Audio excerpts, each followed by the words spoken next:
Halo guys, jumpa lagi di channel Ihtusnet, Jaring Ikan 153 Petrus. Di sini kalian akan mendapatkan informasi dan wawasan tentang kekristenan dalam hubungannya dengan kepercayaan yang lain, supaya pencari-pencari kebenaran mendapat pencerahan dan berhenti menuduh serta membuka hati dan pikirannya untuk kebenaran yang memerdekakan. Yuk, stop debat dan mulai mengkaji dengan pikiran terbuka. Dan jangan lupa untuk klik subscribe, comment, like, dan share channel ini ke teman-teman kalian, supaya bersama kita kembangkan channel ini agar bermanfaat untuk membuka tirai-tirai yang tertutup karena prasangka, mencerahkan pola pikir, dan menciptakan saling pengertian. Kali ini kita akan membahas topik yang sempat viral mengenai Tuhan kok beranak? Kalau Tuhan beranak, yang jadi bidannya siapa? Pertanyaan seseorang yang konon pemuka agama ini dirasa lebih asyik untuk dibahas daripada pertanyaan seseorang politisi yang sudah jelas maksudnya apa, yaitu hanya mengkritisi sesama politisi yang memanfaatkan ayat-ayat kitab suci untuk kepentingan politik sesaat, yakni meraih dukungan masyarakat. Berbeda dengan pernyataan sosok politisi yang memang niatnya bukan menyinggung kepercayaan tertentu, tapi lebih kepada menyinggung politisi berkedok religius. Pernyataan sosok pemuka agama ini malah masuk ke dalam dan menyentuh dasar keimanan kekristenan itu sendiri. Namun sayang, sudah terlanjur basah, tapi yang keluar hanya pertanyaan dangkal seperti itu. Pernyataan sosok yang konon pemuka agama ini dinilai tidak berbobot. Bobotnya tidak lebih dari kebanyakan salah paham khalayak umum yang belum pernah belajar perbandingan agama sebelumnya. Sosok seorang anggota masyarakat yang sama sekali tidak mengerti dengan apa yang ia bicarakan. Dia masuk ke dalam, menyentuh dasar, tapi kualitasnya hanya setara dengan pertanyaan anak kecil. Seorang penganut agama yang suka belajar agama dengan pikiran terbuka pasti bisa menjelaskannya dengan mudah. Siapa sih Yesus itu? Pertama-tama, kita harus mengerti terlebih dahulu posisi Yesus Kristus di mata kaum yang menganut kekristenan. Ya, lepas dahulu kacamata agama kita yang penuh dengan doktrin dan ayat-ayat kitab suci kita tentang Nabi Isa alaihi salam, agar dapat melihat dengan jelas perspektif Kristiani terhadap Yesus Kristus. Bagi umat Kristiani, Yesus Kristus adalah Tuhan yang berinkarnasi atau menjelma menjadi manusia, bukan manusia yang diangkat menjadi Tuhan seperti yang selama ini disalahpahami umat beragama lain. Menurut perspektif Kristiani, manusia tak mungkin jadi Tuhan, tetapi Tuhan Maha Kuasa. Dia dikenal sebagai Elohim atau Yahweh, tiada yang mustahil baginya. Jadi Tuhan dapat menjelma menjadi apapun, termasuk menjadi seorang manusia atau ciptaan. Menyangkal bahwa Tuhan dapat menjelma jadi manusia berarti menyangkal kemahakuasaan Tuhan. Hal ini bukan tanpa dasar. Mereka melihat banyaknya nubuatan mengenai kedatangan Mesias, Kristus Juru Selamat, Tuhan yang mengambil rupa manusia ini dari kitab Taurat, kitabnya para nabi Israel yang digunakan agama Yahudi. Kitab yang sama yang juga memuat cerita mengenai Nabi Adam alaihi salam, Nabi Ibrahim, dan Nabi Musa alaihi salam.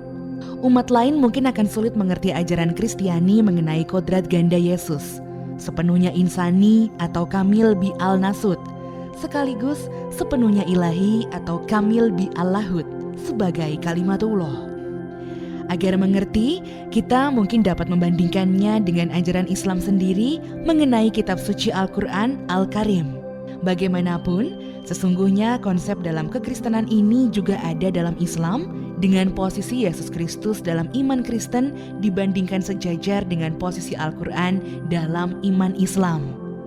Perbandingannya bukan Yesus Kristus dengan Muhammad SAW. Karena dalam Islam, Nabi Muhammad sebagai penerima firman Allah, padahal dalam Kristen firman-Nya adalah Yesus itu sendiri.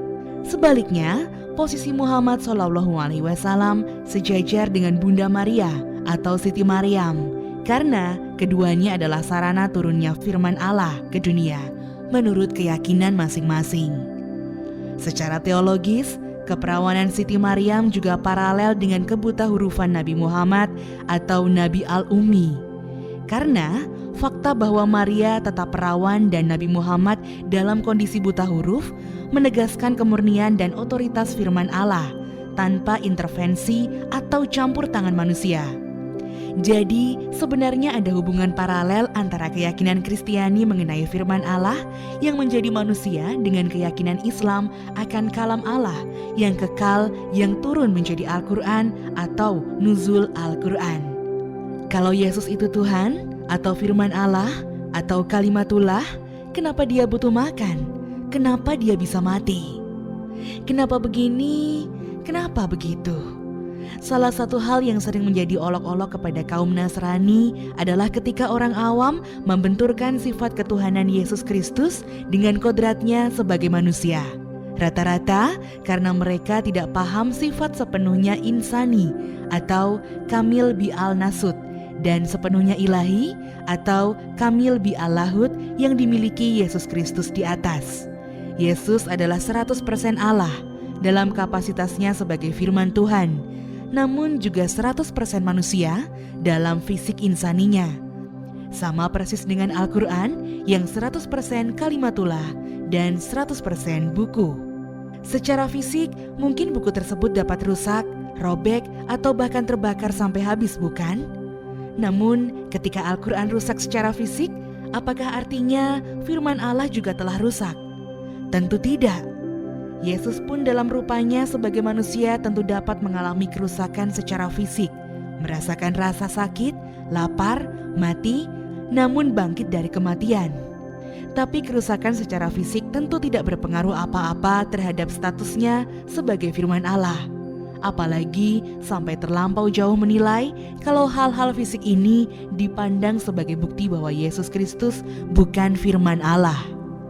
Mungkin loh ya, olok-olok kaum awam ini dipandang oleh umat Nasrani sebagai hal yang tidak lucu sama sekali, sekaligus menyedihkan. Bukan karena mereka sedang tersinggung sehingga merasa olok-olok itu tidak lucu, tetapi lebih kepada rasa miris karena mengetahui pemahaman pengolok-olok itu terlampau dangkal.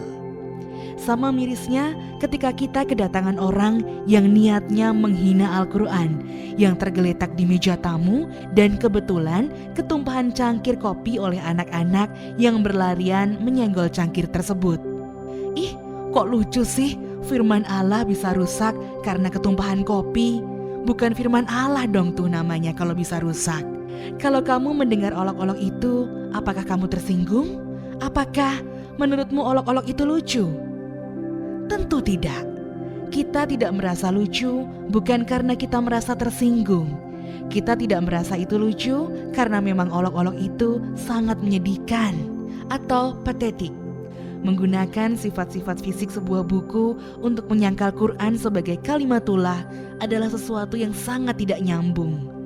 Ini menunjukkan dengan jelas kapasitas dan volume otak si pengolok.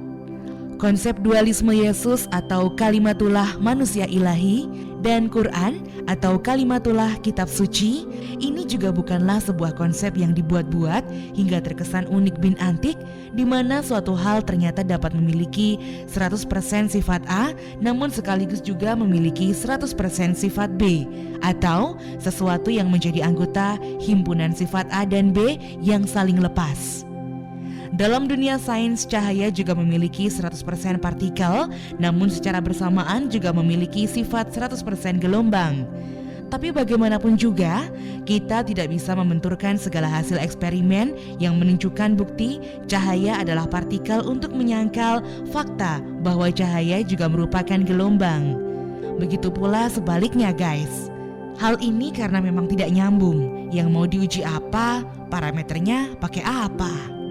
Ibarat kita yang adalah 100% anak ibu, namun juga merupakan 100% anak dari bapak kita.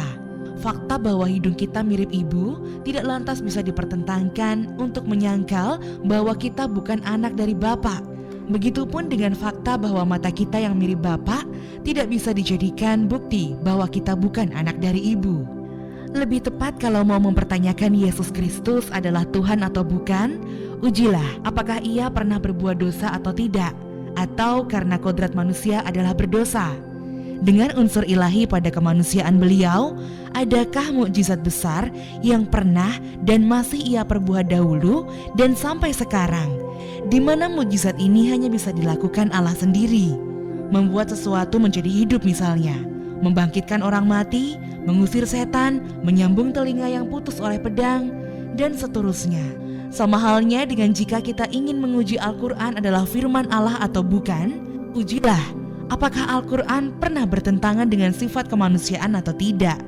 Apakah ada ayat Al-Quran yang isinya memerintahkan atau merestui perbuatan jahat seperti merampok, membunuh, menipu, berzina misalnya, dan seterusnya? Hendaknya dari sebagian hal-hal yang sudah dipaparkan di atas dapat membantu teman-teman untuk memahami iman saudara sebangsanya yang beragama Nasrani sehingga rasa saling menghormati dapat terjalin. Amin. Oke, ini dulu untuk video kali ini. Semoga kalian mengerti dan bermanfaat untuk semua yang menyaksikan. Untuk kritik dan komentar, kalian langsung tulis di kolom yang ada di bawah.